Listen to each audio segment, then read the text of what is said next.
Going over silver futures. In this video, we'll be going over my trade idea of the week and the day-by-day probability model. So let's start off with the technical analysis on the winner chart. We are in positive MACD. We did see a diverge. We're off of overbought levels with the RSI.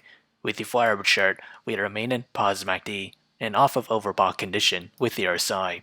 As we extend that further to the daily chart, we remain in negative MACD. As with the trade idea, I'll be trading SLV. My position size for it is less than 1% of my portfolio. My long entry is at $20.02, and that is this range here. My sell target is at $21.69, and my stop loss is at $19.68. However, if I were to open a short position, my entry is at $22.64. And that is this range here, and that coincides with the 150-day moving average, this red line.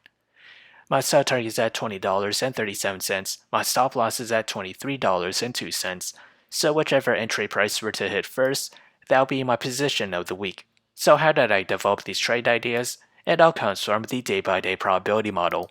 As we progress to the 5th day or week of trading, silver futures has a 18% chance to climb between 0 to 6%, a 9% chance to climb between 6 to 12%, to the downside has a 73% chance to fall between 0 to negative 6%. So if you enjoyed this content, feel free to like, comment, subscribe, and thank you for watching.